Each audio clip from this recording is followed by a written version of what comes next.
तो क्या आपने कभी सोचा है कि जंग, मारकाट और धड़ाधड़ चल रही मिसाइलों की वजह से किसी को फ़ायदा भी हो सकता है? नहीं ना, लेकिन ऐसा सच में हो रहा है। दरअसल मिडिल ईस्ट में जारी जंग की वजह से जहां दुनिया के तमाम देश तेल की आपूर्ति बाधित होने और उसकी कमी से जूझ रहे हैं, तो वहीं तेल एक्सपोर्ट करने वाली तमाम कंपनियां भारी भरकम मुनाफा कमा रही हैं। एक्सपर्ट्स का मानना है कि दूसरे क्वार्टर में भी वो ऐसा करने में कामयाब हो जाएंगी। चलिए इस वीडियो में समझते हैं कि ऐसा क्यों और कैसे हो रहा है और इसके पीछे का पूरा गणित क्या है। नमस्कार, मेरा नाम है विनय त्रिवेदी और अनएडिटेड के इस वीडियो में आपका स्वागत है। तो सबसे पहले आपको बता देते हैं कि ये जो युद्ध चल रहा है अमेरिका और ईरान की वजह से मिडिल ईस्ट में, उससे तेल के बाज़ार पर क्या असर पड़ा है। तो दरअसल हुआ यूँ है कि अमेरिका ईरान का ये जो संघर्ष है अब छठे महीने में एंटर कर चुका है और इसकी वजह से पूरे मिडिल ईस्ट और उसके बाहर भी इसका असर देखने को मिल रहा है। इसकी सबसे बड़ी मार जो है वो तेल के बाज़ार पर पड़ी है, क्योंकि ये जो आप थंबनेल में स्ट्रेट ऑफ हॉर्मुज़ देख रहे हैं, ये ईरान है, ये ओमान है, उसके बीच में स्ट्रेट हॉर्मुज़ का ये सकरा रास्ता है। इसी के जरिए युद्ध के पहले दुनिया का करीब 20% तेल जो है गुजरता था कंटेनर्स में, जहाज़ों में लदकर। लेकिन जब से ये युद्ध शुरू हुआ है इस पर एक बहुत ज़्यादा प्रभाव पड़ा है और जो दुनिया की लगभग 20% की जो ऑयल सप्लाई थी वो इससे प्रभावित है। इसमें अगर आप देखेंगे तो यहाँ ओमान है, यूएई है, सऊदी अरब है, इराक है, खुद ईरान है।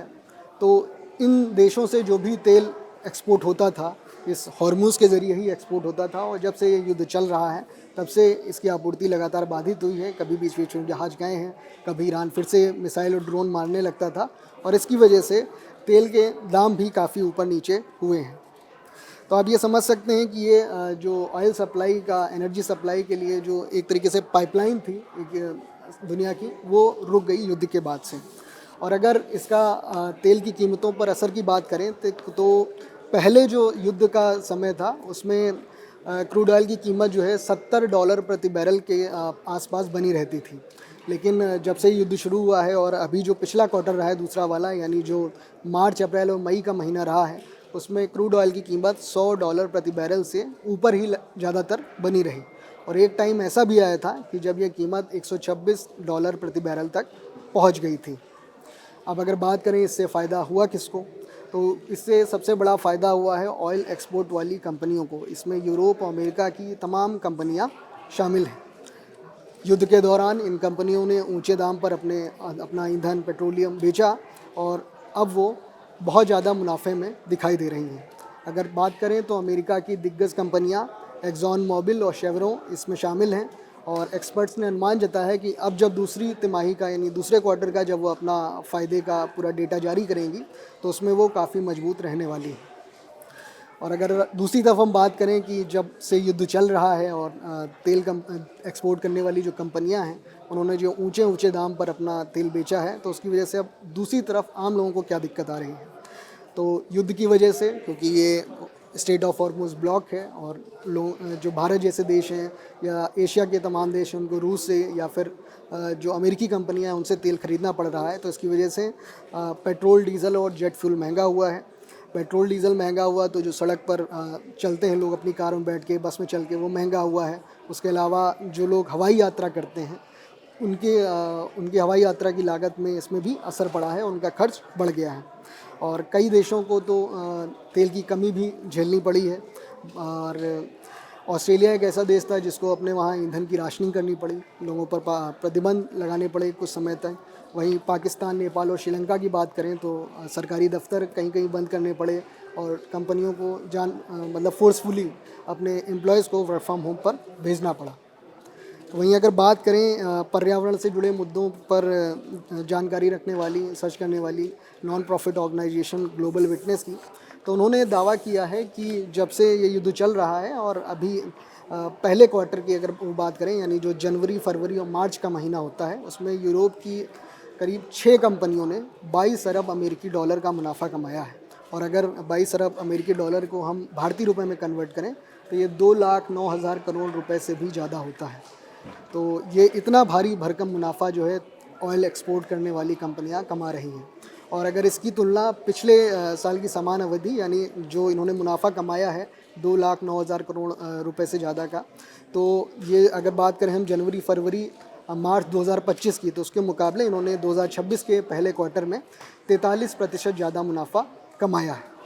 वहीं ग्लोबल विटनेस के जो फॉसिल फ्यूल के मामलों के जो प्रमुख हैं पैट्रिक गैले, उनका कहना है कि दुनिया में कुछ ऐसे सेक्टर हैं जो इस संकट की वजह से बहुत बड़ा फ़ायदा उन्हें हो रहा है और इसमें ऑयल प्रोड्यूसिंग कंपनियां भी शामिल हैं। लेकिन दूसरी तरफ लोग बिजली की कटौती, ऑयल की राशनिंग, खाद की कमी, उसकी राशनिंग और भोजन के लिए लंबी लंबी कतारों जैसी समस्याओं का सामना कर रहे हैं और इसमें अफ्रीकी महाद्वीप के देश ज़्यादातर शामिल हैं। तो इन्होंने एक चिंता जताई है कि एक तरफ जहां तेल एक्सपोर्ट करने वाली कंपनियां भारी भरकम मुनाफा कमा रही हैं, 43% तक उनका ज़्यादा मुनाफा है, तो दूसरी तरफ लोगों को तेल की कमी की वजह से, बिजली कटौती की वजह से और खाद की कमी की वजह से समस्याओं का सामना करना पड़ रहा है। तो अब हम आपको ये भी बता देते हैं कि जो तेल की जो कीमत है, जो अभी हमने बात आपको बताई कि तेल की एक्सपोर्ट करने वाली कंपनियां बहुत फ़ायदा कमा रही हैं, तो वो इसका दाम खुद तय नहीं करती हैं। इसका दाम पहली बात तो इस बात पर तय होता है कि कितनी डिमांड है, कितनी सप्लाई है, और दूसरा इसका एक फैक्टर होता है कि इस तेल को ख़रीदने के लिए रिफाइनरी, कारोबारी और दूसरे खरीदार कितना दाम चुका सकते हैं। और अगर बात करें तो दूसरे क्वार्टर में यानी अप्रैल, मई और जून का जो समय है, उसमें क्रूड ऑयल की कीमत, जो अमेरिकी क्रूड ऑयल है, उसकी कीमत $68 से $115 प्रति बैरल तक रही और इसकी वजह से उन्हें भारी भरकम मुनाफा हुआ।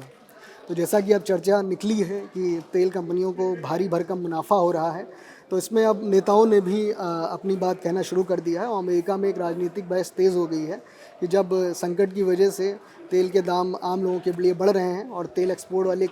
करने वाली कंपनियां भारी भरकम मुनाफा कमा रही हैं, तो इसका कुछ हिस्सा कंज्यूमर्स में भी बांटना चाहिए। डेमोक्रेट पार्टी के सांसदों ने कांग्रेस में इसको लेकर एक बिल भी पेश किया और उन्होंने कहा कि